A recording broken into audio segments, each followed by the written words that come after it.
శ్రీమాత్రే నమ. జయ గురు దత్తాత్రేయ నమ. ఈ వీడియోలో మనం 2025వ సంవత్సరంలో ఏ రాశుల వారికి ప్రభుత్వ ఉద్యోగం అనుకూలంగా ఉంటుంది, అలాగే ప్రభుత్వ ఉద్యోగం కాకుండా వారు చేసే ప్రయత్నాన్ని బట్టి ఒక పెద్ద జాతీయ అంతర్జాతీయ స్థాయిలో ఉన్నటువంటి సంస్థల్లో ఉద్యోగంలో ప్రవేశించడానికి కానీ ఉద్యోగంలో మార్పు కొరకు చేసే ప్రయత్నాలకి ఈ 2025వ సంవత్సరం మన మే నెల నుంచి ముఖ్యమైనటువంటి గ్రహాల మార్పు కారణంగా ఏ రాశి వారికి ఏ ఫీల్డ్, ఏ పరిశ్రమలు, ఏ సంస్థల్లో అనుకూలత ఉంటుంది, అలాగే వారు ఉద్యోగం చేసుకుంటేనే మంచిదా, లేదంటే వ్యాపారంలోకి మారితే ఇంకా ఇంప్రూవ్మెంట్ సాధించవచ్చా, మరి కొందరైతే 2 రకాలుగా చేసుకుంటే ఏ విధంగా ఉంటుంది అన్న విషయానికి ముఖ్యంగా ఎవరికైనా వారి జీవితంలో పైకి రావాలంటే ఒకటి వారు ప్రయత్నం ఉండాలి, అలాగే వారికి తగు విధమైన అర్హత, వారికి ఏ స్థాయిలో ఆ స్థాయిని బట్టి మనం చేసుకుంటే ఆ ప్రయత్నం ముందుకెళ్తుంది తప్ప మన స్థాయిని మించి చేసే ప్రయత్నాలు కూడా చాలా వరకు అత్యాశకు వెళ్ళినట్టు అవుతుంటాయి. కాబట్టి దానివల్ల కూడా ఉపయోగం ఉండదు. బట్ ఏదైనా మీ అర్హత, మీ స్థాయిని బట్టి ప్రయత్నం చేసినప్పుడు దానికి గ్రహాల యొక్క సహకారం కూడా కొద్దిగా యాడ్ అయ్యి అది మీ యొక్క భవిష్యత్తుకి ముందుకు తీసుకెళ్ళడానికి అనుకూలత ఏర్పడుతూ ఉంటుంది. అలాగే మనం ఏదన్నా ఒక వ్యాపారం చేయాలి అనుకున్నప్పుడు వరుసగా వస్తున్నటువంటి ఆ జాతకుడి యొక్క దశలు, అంతర్దశలు, ఈ గోచారంలో ఈ మధ్యలో ఏలినాడు శని, అష్టమ శని రాకుండా కంటిన్యూగా కనీసం ఒక 10 సంవత్సరాలైనా ఒక మంచి పీరియడ్ ఉంటే ఆ జాతకుడు ఆ ఫీల్డ్లో నిలదొక్కుని దాంట్లో ధనం, నేము సంపాదించడానికి అనుకూలత ఉంటుంది. మనం ఏదైనా ఒక వ్యాపారం కానీ ఒక వ్యవహారం కానీ ప్రారంభించినప్పుడు ప్రస్తుతం ఉన్నటువంటి టైం చూసుకోవడం జరుగుతుంటుంది. అంటే ఒక 6 నెలల దాకా, సంవత్సరం దాకా టైం బాగానే ఉంది కాబట్టి ఈ ప్రారంభం అది బాగానే జరుగుతుంది. ఆ సంవత్సరం 6 నెలలు దాటిన తర్వాత నెమ్మదిగా మరి ఆ బ్యాడ్ పీరియడ్ స్టార్ట్ అయినప్పుడు మొత్తం క్లోజ్ అవ్వడం కూడా జరిగి చివరికి అప్పులు మిగిలే అవకాశం ఉంటుంది. కాబట్టి సో ఏదైనా ఉద్యోగంలో ప్రవేశించడానికి రాబోయే దశలతో పెద్దగా ఫలితం అక్కర్లేదు. రాబోయే దశ బాగున్నా బాగుపోయినా ఉద్యోగంలో ప్రవేశించాక అటు ఉద్యోగంలో ఒడిదుడుకులు ఎదుర్కొన్నా అది కంటిన్యూగా అవ్వడం జరుగుతుంటుంది. అంటే ప్రభుత్వ ఉద్యోగం అయినప్పుడు, మళ్ళీ ప్రైవేట్ ఉద్యోగం అయినా కాబట్టి కొంత ఆటుపోట్లు ఉంటాయి. బట్ ఏదైనా ఉద్యోగంలో ప్రవేశించాలనుకున్న వాళ్ళకి రాబోయే పీరియడ్ అంతా బాగలేకపోయినా ఇప్పుడు ఉన్న పీరియడ్ బాగుంటే అతను ఉద్యోగంలో సక్సెస్ అవ్వడానికి అవకాశం ఉంటుంది. అదే వ్యాపారానికి అలా కాదు, ఇప్పుడు పీరియడ్ బాగుండాలి, రాబోయే పీరియడ్ బాగుండాలి, ఆ తర్వాత రాబోయే పీరియడ్ బాగుంటేనే వ్యాపార పరంగా సక్సెస్ అయ్యే అవకాశం ఉంటుంది. కాబట్టి ఇన్ని రకాలుగా ఆలోచించి అధిక మొత్తంలో పెట్టుబడి పెట్టేవాడు ఇవన్నీ ఆలోచించవలసి ఉంటుంది. పెట్టుబడి లేకుండా ఏదో రియల్ ఎస్టేట్ లాంటిదో ఏదో చేసుకుంటే దానికి పెద్దగా ఆలోచించక్కర్లేదు. కేవలం కష్టపడితే చాలు, అదృష్టం ఉంటే అదే కలిసి వస్తుంది. స్వస్తి. అంటే ఇది ఇంట్రడక్షన్. సింహరాశి వారికి రాజకీయమా, ఉద్యోగమా అన్నది ఇంపార్టెంట్గా మనం ఈ వీడియోలో పరిశీలిద్దాం. సహజంగా సింహరాశి అంటేనే ప్రభుత్వానికి సంబంధించింది. అంటే అటు ప్రభుత్వం అంటే ప్రభుత్వ ఉద్యోగిగాను, ప్రభుత్వాన్ని శాసించే రాజకీయవేత్తగా కూడా ఈ రాశి వారికి ఎక్కువగా అవకాశాలు ఉండడం జరుగుతూ ఉంటుంది. సాధారణంగా వీళ్ళకి వారసత్వంగా వచ్చే ప్రభుత్వ ఉద్యోగాలు లాంటివి ఉంటాయి. అంటే వీళ్ళ పెద్దవాళ్ళు రాజకీయ రంగంలో ఉండి ఏదో కారణం వల్ల మళ్ళా వారికి వారసులుగా వీళ్ళు రాజకీయ ప్రవేశం చేయడం జరుగుతూ ఉంటుంది. అలాగే వీళ్ళ తండ్రి గారు, తాతగారు గవర్నమెంట్ సర్వీస్లో ఉంటే వీళ్ళు కూడా గవర్నమెంట్ సర్వీస్లో ప్రవేశించడానికే ఎక్కువగా మొగ్గు చూపడం జరుగుతూ ఉంటుంది. అంటే ఈ రాశికి, సింహరాశికి సూర్యుడు, రవి అధిపతి అవుతూ ఉంటాడు. మరి ఏ ఇతర గ్రహం కూడా ఈ రాశిలో ఉచ్చ పొందడం కానీ నీచ పొందడం కానీ జరగదు. ఆ కారణం వల్ల వీళ్ళు సర్వస్వతంత్రులు అవుతూ ఉంటారు. ఏది చేయాలన్నా, అటు ఉద్యోగం చేయాలన్నా, వ్యాపారం చేయాలన్నా, ఏమీ చేయకుండా కేవలం ఖాళీగా ఉండాలన్నా కూడా అది వీళ్ళ యొక్క నిర్ణయం మీద ఆధారపడి ఉంటుంది. అంటే వీళ్ళని మార్చడం కూడా చాలా కష్టం అవుతూ ఉంటుంది. అంటే సాధారణంగా వీళ్ళు పెద్దవాళ్ళు ఈ సింహరాశి వారికి సాధారణంగా జాతకాల మీద పెద్దగా నమ్మకం ఉండదు. ఎక్కువగా ఈ సింహరాశిలో బాగా తల్లిదండ్రులు ఇద్దరూ మంచి స్థితిలో ఉండగా, ప్రభుత్వ ఉద్యోగం కానీ, పెద్దగా రాజకీయ కుటుంబం నేపథ్యం ఉండి, అటువంటి కుటుంబాల్లో వీళ్ళు జన్మించడం జరుగుతూ ఉంటుంది. అంటే వీరు ఏదో ఒకటి అనుకొని, ఏదో మనం ప్రభుత్వ ఉద్యోగమే ఉంటుంది చేయాలనుకుంటారు. అంటే ఒకళ్ళ కింద పనిచేయడం ఇష్టం ఉండదు కాబట్టి ప్రభుత్వ ఉద్యోగాన్ని ఎన్నుకుంటారు. ఏమనుకుంటారు, వాళ్ళ యొక్క విద్య దాన్ని బట్టి ఫస్ట్గా వాళ్ళు ఎన్నుకున్నది ఏంటంటే సివిల్స్, ఐఏఎస్ అన్నది వీళ్ళ జీవిత ధ్యేయంగా పెట్టుకుంటారు. సహజంగా దానికి వీళ్ళ తల్లిదండ్రులు కూడా మనోడు సివిల్స్కి వెళ్తున్నాడు, బాగుపడిపోయాడు, ఇంకా పర్లేదు, కంపల్సరీగా మా వాడు నెంబర్ 1 కలెక్టర్ అవుతాడని వాళ్ళు కళ్ళకు అంటూ ఉంటారు. ఈ అబ్బాయి కూడా వాళ్ళు అడిగిన ప్రతిదీ ఇవ్వడానికి రెడీగా ఉంటారు. చెప్పుకోవడానికి కూడా చాలా బాగుంటుంది. అయితే ఈ సమయంలో ఏదో ఒక సాధారణ ఉద్యోగం, చిన్న స్థాయి ఉద్యోగం ట్రై చేసుకుంటే తప్పు లేదు కదా, కానీ ఆ విధంగా వాళ్ళు ట్రై చేయరు. అదే ఏం పెట్టుకొని మామూలుగా సివిల్స్కి ఒక 6 సంవత్సరాలు 7 ఛాన్స్లు ఇస్తూ ఉంటాడు కదా, మధ్యలో గ్యాప్ తీసుకొని అటు ఇటు మొత్తం మీద అదే ప్రయత్నంలో 10-12 సంవత్సరాలు టైం వృధా చేయడం జరుగుతూ ఉంటుంది.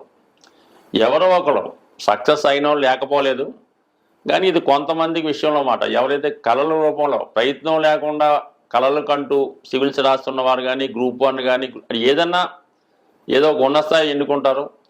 దానికన్నా చిన్నది ఉద్యోగం వచ్చినా కూడా దాన్ని వదులుకోవడం జరుగుతూ ఉంటుంది.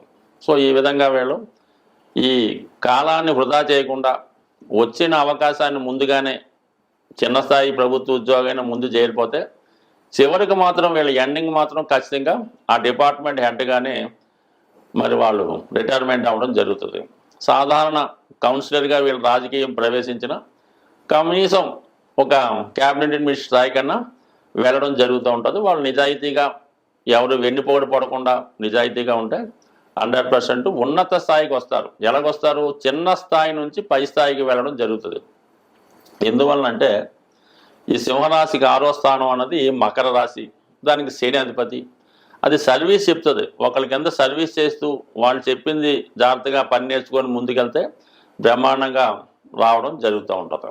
సో అలాగే భాగ్యంలో ఈ రాష్ట్రాధిపతి ఉచ్చ పొందుతూ ఉంటాడు. అందుకని కంపల్సరీగా వీళ్ళు ఎప్పటికైనా ఉన్నత స్థాయికి వెళ్ళడం అయితే జరుగుతూ ఉంటుంది. సో అందువలన ఏంటంటే ఒకేసారి 100 మెట్లు ఎక్కడం కన్నా ఒక మెట్టు ప్రయత్నం చేస్తే అటు రాజకీయం కానీ, ప్రభుత్వ ఉద్యోగం కానీ 100% వీళ్ళకి సక్సెస్ అవుతుంది.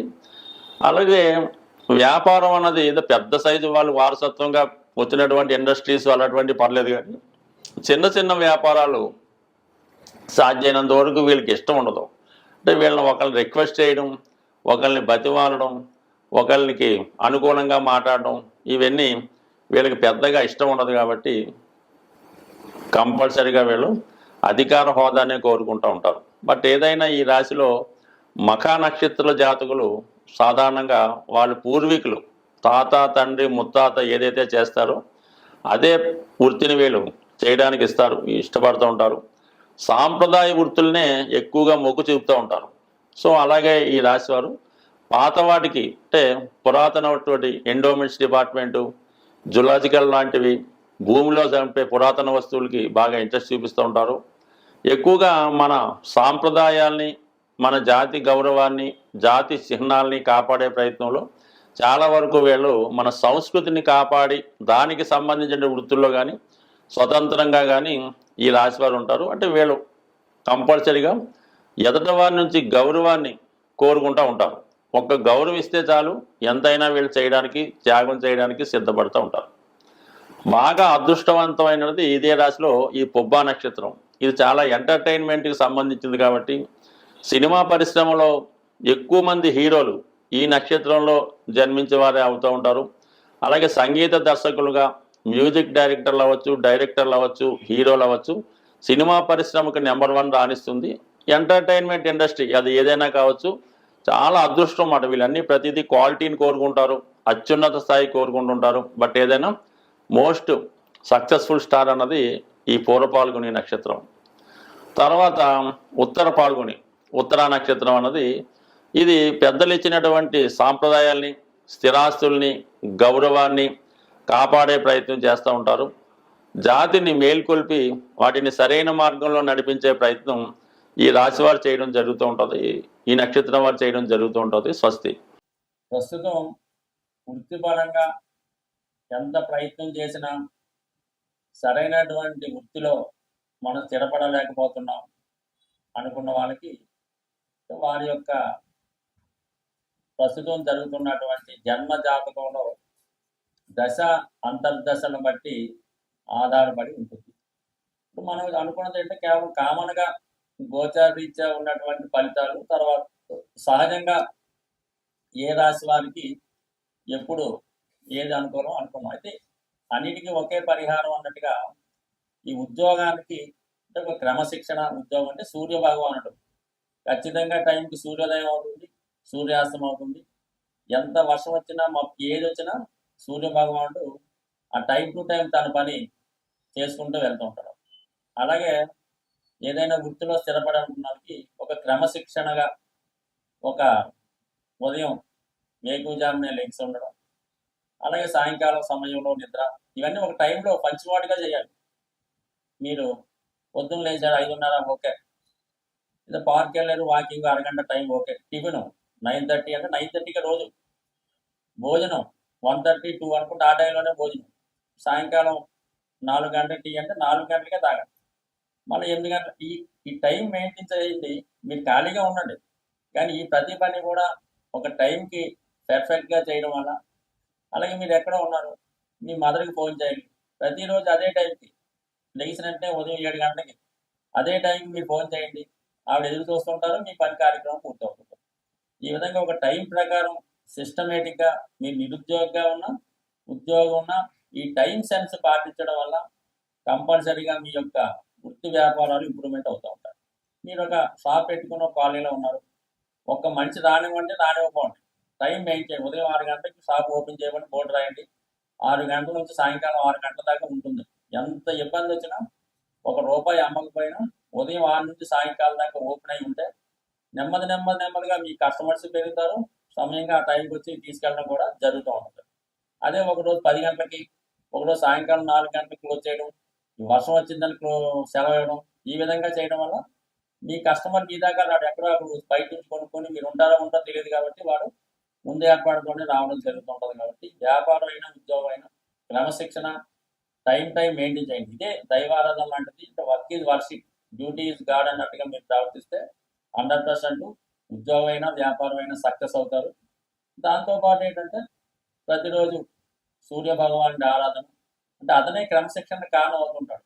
ధనాన్ని ఇచ్చేది కూడా సూర్య భగవానుడే కాబట్టి ఈ విధంగా మీరు సూర్య భగవాన్ని పూజించుకోవడం, ఆదివారం నియమంగా ఉండడం చేయడం వల్ల కంపల్సరీగా మీరు ఏ వృత్తిలో ఉన్నా రాణిస్తారు. అయితే కొద్దిపాటి మాన్యువల్ రెమెడీ అనుకోండి, మామూలుగా ఈ జంతువులకి అది ఆవు కావచ్చు, గుర్రాన్ని కావచ్చు, పిల్లి కావచ్చు, చెరువులో చేపలు కావచ్చు, ఈ మూగ జీవులకి ఆహారాన్ని అందించడం కూడా మీకు చాలా వరకు ఈ వృత్తిలో అభివృద్ధికి సహకరించే అవకాశం ఉంటుంది.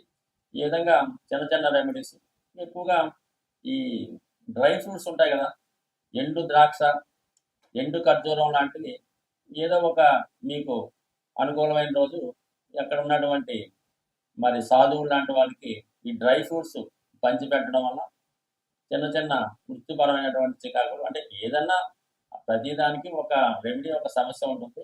అయితే మనం ఆ ప్రయత్నం చేస్తూ ఈ పరిహారాలను కూడా చేసుకోవడం వల్ల మరి భగవంతుడి యొక్క అనుగ్రహంతో ఉపాధిలో స్థిరత్వం వచ్చే అవకాశం ఉంటుంది. స్వస్తి.